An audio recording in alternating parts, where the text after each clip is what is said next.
Yeah, Coach. McKenzie and Blanco had a really good game today. Career high, made threes. You mentioned before, he continues to improve. What did you see tonight from him that you liked the most? I thought he was aggressive right from the start. I thought our whole team was aggressive on both ends of the floor. He got some good looks early that he made. I ran a couple of plays for him that he was able to knock shots down, and the way they double team, it opened him up on the backside as well to get shots. Zach on your left and Mike. I guess, Mike, following up on just the wider start, just, did you see maybe it was shots going down? Was it guys making plays on defense? What was fueling, I guess? It just felt like everybody was kind of beating their man to the spot in that first Well, one. again, our defense was, I thought the scouting report was perfectly fit going into the game, and they followed it right from the start.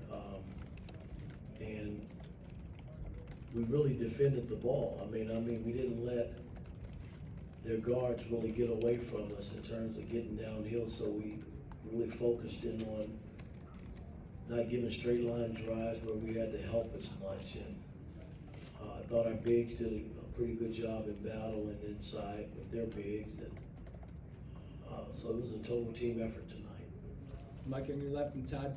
Kind of speaking to that team effort, I mean, Malik hasn't played the last 9 minutes of the first half with foul trouble, and sometimes those have been trouble spots for you guys when he's been on the bench, struggled with offense. Happy with how they kind of handled that tonight to be able to kind of survive without him for that extended stretch? Well, I think, I thought Walker came in and gave us some great minutes off the bench.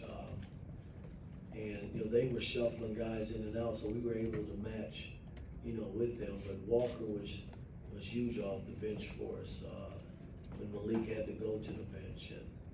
And then everybody else just kept pitching in, doing their job, and we were able to come in up 10 after the half. Todd on your right and Tom. Mike, you mentioned it, but Gabe Cupps was guarding Elijah Hawkins early in the game. Elijah Hawkins has kind of been the head of the snake for Minnesota. Can you tell me about the trust you have in Gabe to put out that level of defensive effort to take them out of their game? Well, he's done it before. I mean, he's been doing it pretty much all season.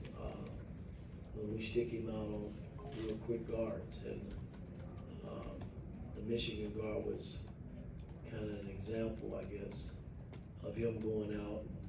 And all we asking him to do is just put heat on the ball and maintain it and not let it, get downhill. And for the most part, he did a hell of a job doing that. Tom on your left and Seth.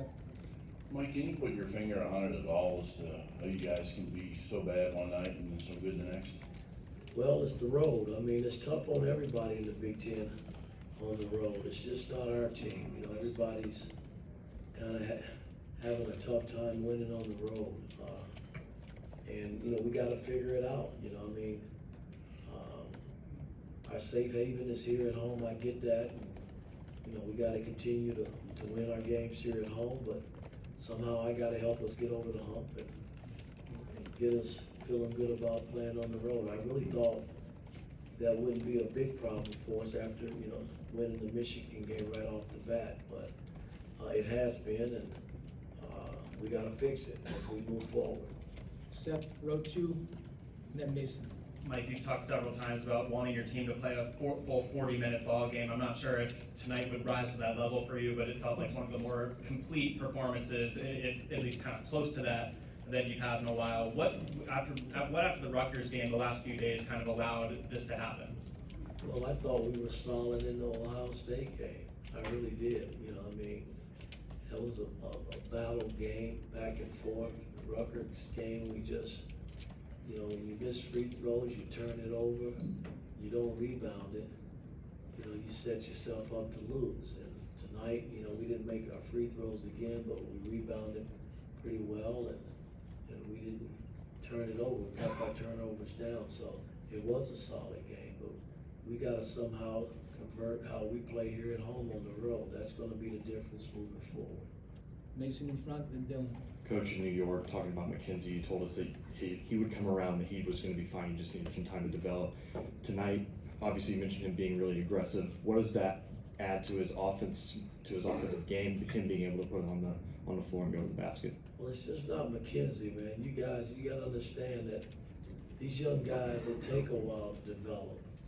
you know, they come out of high school or out of the AAU programs that they play in, and it's, you know, it's not just that easy to walk in college basketball and be great. If it was that easy, everybody be doing it, but he's put the work in, he's continuing to work along with the rest of our young players, and all we can do as coaches, continue to teach and push and try to get as much out of them as we can as we continue this journey.